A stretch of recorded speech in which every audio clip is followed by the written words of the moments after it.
Hey, what's going on, guys? I'm Nick. And I'm Rachel. And welcome to The Great Adventure. So we might not be traveling full-time anymore, but over 16 months of being on the road full-time, we stayed at a lot of campgrounds. I mean, a lot. Probably over 45, 50. I don't know. But yeah, so we wanted to share with you guys our top 10 campgrounds that we stayed at while living on the road. A lot of these are state parks. We've mentioned this quite a few times already. We love state parks and everything that they entail. So we're just going to jump into it and start things off with our number 10. Yep, start with 10 and I'll work our way up to the top. Number 10 is the KOA in Herkheimer, New York. Or Herkheimer. Herkheimer? We don't know how to pronounce it. We've seen it pronounced both ways. But this was actually our only KOA campground that we stayed at while on the road. It was a smaller campground. We were there also in the off season, so it was quiet and calm and too cold for the pool. But it was right across the street from the mining for Herkheimer diamonds, and so that was really great. So yeah, we went across the street, mined for diamonds, and came away with Herkheimer diamonds, probably like 15 to 20 pretty large ones. But there was a great river right up against the other side of the campground. During the summer, a lot of people just swim out in the river, just play and have fun. Float down. Yeah, we went out and threw rocks, skipped rocks in the river. So they do have a couple tent sites, and then they also do have a couple cabins as well. Typical and we kind KOAs. of peeked in the windows to look at the cabins. It actually looked really nice. But we had a lot of fun, even though it was raining. And we were only there for 2 nights. There was a little bit of rain. No, it wasn't that much rain. We were out in the mines a lot. Anyway, it was great, even in the off season. So that one was number 10. Way to go, KOA. Maybe we should visit KOAs more often. They are expensive. They are. So at number 9, we have our first state park on the list. It's the Fontainebleau State Park across the water from New Orleans. It's about an hour's drive. Right, that bridge is long. How many miles is that bridge across? It was like 40 some odd miles. One of the longest bridges to get across. Yeah. But the state park was great. We had a pull-through site that was one of, kind of those... One along the edges. Ones on the edges. And so our site backed up to the woods, which our girls just went and explored in. But someone had actually built a little fort in the woods right behind our campsite. The girls had fun playing in there. There was a family of deer that kept passing through.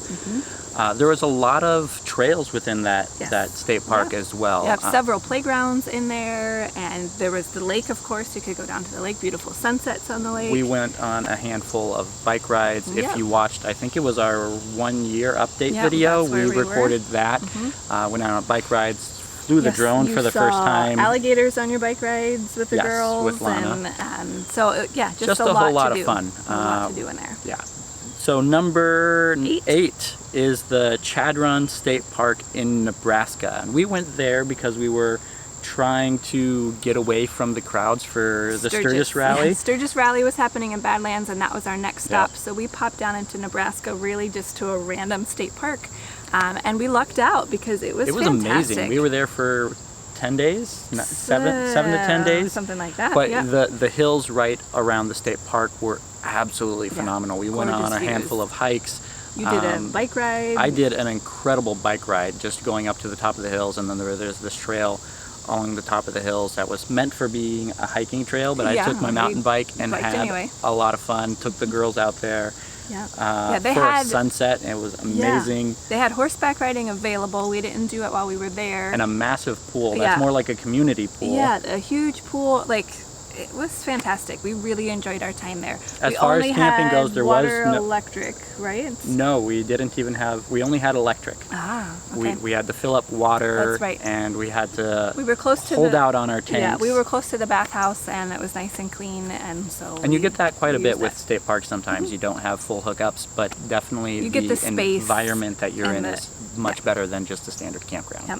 So number 7 is actually 1,000 Trails. 1,000 Trails Campground. The only one that made the list. To be clear, we do like 1,000 Trails. Yes, we do. But they're not the nicest campgrounds around, except for this one. And this was actually one of the ones that you actually had to pay extra to stay at. It was maybe like 20 a night or something. It's the Pacific Dunes 1,000 Trails, and that is in the Pismo Beach area. And in California. In California. There wasn't, they had horseback riding available. Yes. Along the beach, you could do that.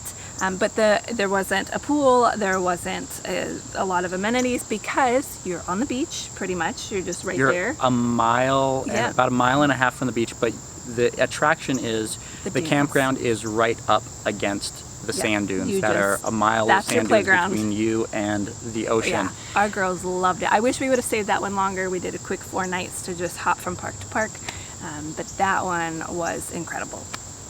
A great area too. All right, what number are we on? Number 6. Number 6 was also in California on the beach, and this was I always get the name wrong, the Thornhill Broome Campground, and it was Mugu Point State Park. That's a lot of things to say. And so essentially it feels like just a road up against the beach. It pretty much and is. Yep. You just drive in and you have your site assigned to you and you just pull over to the side where your site is. And then right there is the sand and then the ocean. It was absolutely phenomenal. You are right next to a highway, so there is a little bit of road noise to consider. You also don't have full hookups. No, there was no hookups. No hookups. No hookups at all. You fill up before, and the porta potties are the only bath facilities. Yeah. So it's pretty primitive camping. Pretty primitive, pretty bare bones, but being right on the beach was phenomenal. Again, we were there during the off season, so it wasn't that hot. But we saw families of dolphins swimming by in the mornings. Every morning. The girls would wake up and look outside the window and be like, oh my gosh, there's dolphins, and run out to see the dolphins. Yeah, they woke up and ran outside immediately every morning, which is not usually the case for them. Yes. There's something about being right there on the beach was incredible. And there are a lot of state parks along the California coast there that have similar camping. This was the one we chose that had availability. Even in the off season, there was quite a bit of availability. We were like one of 7 or 8 out of like 50 sites that were open. So number 5 was Henry's Lake State Park, and this was in Idaho, just on the west side of Yellowstone. So actually it's West Yellowstone, and then you cross right into Idaho, and it was right there. This was recommended to us from another full-time family who had stayed there the year prior. Let's Travel family recommended it to us, and it was one of our favorites. I mean, it's number 5, so it's pretty high up there. And it's really close to going into Yellowstone. Easy access it's to about the west side 35 minutes to Yellowstone. Access to there. But they actually have quite a few trails inside the state park there that you can go bike riding on, go hiking as well. You do need to be aware of bears because there are bears in the area. But it's right on the water there at the lake, gorgeous. and they actually have free kayaks. Yeah, you just take a or canoes, and so I took a day and took the girls out one at a time. You just have to reserve them so they know who has them, and you're responsible. Yeah, you just take out the kayaks or the canoes out onto the water, have some fun. You can reserve them for, I think, 2-hour slots, but if nobody else is reserving them, you can go again. Just a great area. There's not a whole lot around. The closest Walmart was about a 45-minute drive. Right, so it was smaller. There's a small grocery store. I think it's West in the Yellowstone's town. pretty small. Yeah, there's a small grocery store in West Yellowstone that was 25-minute drive from there. But just an amazing place. We got some. I got some nighttime photography shots some of our best night shots. The Milky Way and the moon coming up at night. Just amazing.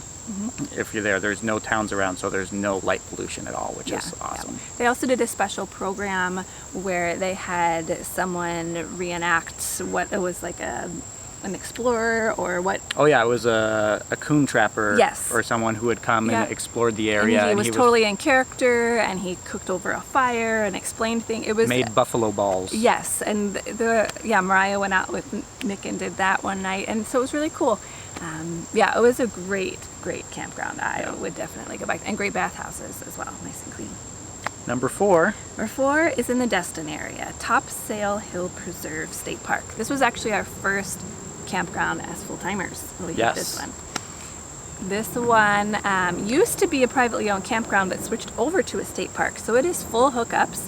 You still have the privacy of trees in between like a state park, but they are a little bit closer together than other state parks might be. So it has a pool, it has some other facilities, has a little grocery store, camping store. A trail down to the beach. So it was about like a 10-minute bike ride down to the 10-minute bike ride down to the beach. No, it was a 5-minute bike ride. Okay. Yeah. But then a lot of other trails within the state park there. They actually have some of the world's only dunes ponds or dunes lakes from the sand dunes from the water. some of the only ones in the world, which was kind of neat. You can't really go on them or near them because they are protecting them. Protected. Yeah, of course. But just a great spot. And for us, it was really high up on the list, mainly because it was our first campground, but also the beaches there in Destin are incredible. I mean, just being on that white sand, I don't think you can find anything better than that. That's good. Number 3 is in Wyoming, Buffalo Bill State Park. Now they have a few different campgrounds along the reservoir there in the Cody area, and we stayed at the North Fork Campground. So yeah, there's 3 different ones, and the North Fork is the one that's furthest away from Cody, but it's actually the one with the most hookups. Right. So they you don't get electric. have That's it. electric only, but they actually do have water spouts like every 3rd or 4th site. So we were actually able to hook up with water. Double. Fill in between. Actually, we borrowed a hose from one of our neighbors. Triple hosed it to fill up on more water. We also did have to make a trip to drive out and dump. We were there once. for 2 full weeks, Yeah, so we had to take out and dump one time. Yep. But being right next to the lake there, then the views, we actually didn't have amazing views most of the days because of the wildfires during the summer. But we woke up one of the mornings and we looked outside and we're like, oh my gosh, it's like they turned on HD vision. I mean, it was already beautiful even in the haze, and then having that clear out was just amazing. We took a hike. There are some trails that go up right in the mountains right there. It was pretty easy access to the east side of Yellowstone. A little bit of a drive, but it was a beautiful drive from Cody into Yellowstone. So Cody has a lot of attractions there. It's about a 15-minute drive from Cody. They've got the night rodeo. That's every single night of the year. Summer.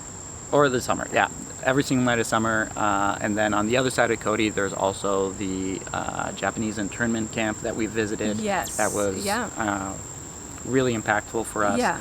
But and then there's a lot of hiking, museums in this whitewater rafting. A lot to do. A lot of things. Yeah, the Buffalo Bill Museum is probably the biggest attraction there, and we didn't go to that one because it was kind of expensive. But definitely a lot to do in the Cody area. And we hit Yellowstone a lot too. But yeah, that campground, big open spaces. The kids could run right out to a playground in the middle, and the views were incredible. Yeah. We did go down to the river at once some or point. twice. And the showers were paid there, correct? Yeah, it was like that was one of the few places we had $1 for a couple minute shower. Yeah, so we had to be quick, and it was a little tricky with children, but we made it work. But that was number 4. That was number 3. That was number 3, and now we're to 2. Number 2, Badlands. Yes. It's the Cedar Pass Lodge Campground. Yes, this was our only national park that we actually stayed inside of, and I wish that we would have done it more. We don't plan too far in advance, and those national parks fill up so fast. This was like one of the few spots we could even squeak in, like for this amount of day. I don't know, we only did 3 days. 3 nights. It was tricky to even get into this. But we ended up in a spot with no hookups. A few of them do have electric. Yeah, there's a handful of spots that do have electric. All the rest have no hookups. They have water and a dump tank or sewer dumps there.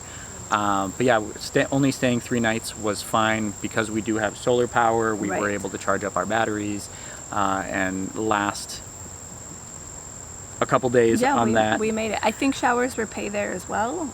We might have just skipped showers there. No, they weren't paid. They were regular showers. They were in bad shape. But the waking up in the Badlands, just like waking up in Cody, Wyoming, just seeing the views and the hills and stuff in the Badlands are unlike anything else you've ever seen before. It's like being on another planet. And seeing it at sunrise was great too. And then they have night things there as well. There's a night program. They had a stargazing program there one night. So being able to be out in the campground and out till 10 o'clock at night by the time it was completely black, just to see the Milky Way, saw the International Space Station fly by a couple times. Yeah, just easy access being right in a national park to a lot of great trails and hikes and drives, and it was fantastic. Yeah, during the month of July, it can get extremely hot there, so if you're not there July, the first couple weeks of August, you can do it without air conditioning, which we did.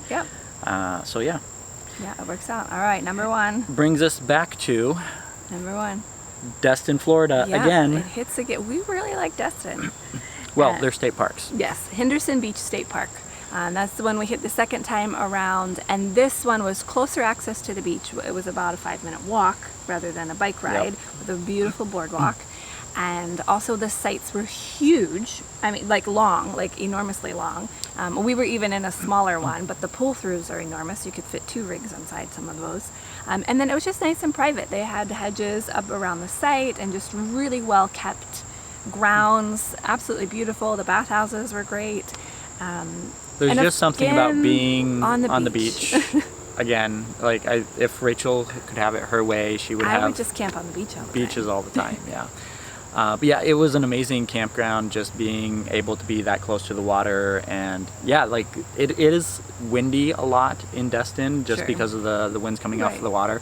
But because of the way they had the trees and the hedges around the campsites, it completely blocked out all of the wind and even this noise from the wind. Yeah. So a lot of times we're like, oh, it's nice outside. And then we would go outside and we're like, oh no, it's windy. It's really windy. But because of the way the campsites were built, it actually sheltered you from that, which was, I'm assuming, intentional. So definitely check out Henderson Beach State Park. If we had to choose anywhere to go in the Florida area, we would probably go there again. We really love it. Even though we've been down to the Keys and we stayed in the state park in the Keys. But I mean, out of the ones that we had there. Yeah, we really liked it, the ones we stayed with. So there you have it. Those are our top 10 out of the ones that we have visited. Clearly, we like state parks. Yes. And national parks if we can get in them. And beaches. And time. And beaches, but we also like just the views of the mountains as well. We like the wide open spaces and being in nature.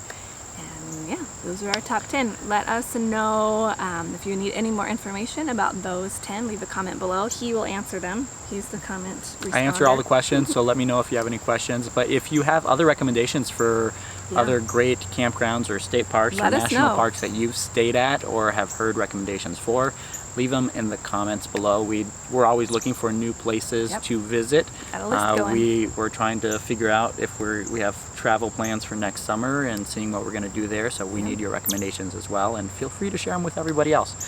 Thank you guys so much for watching. If you enjoyed this video, give it a thumbs up. Subscribe as well. We've got more videos like this coming up, and we hope to see you on the road.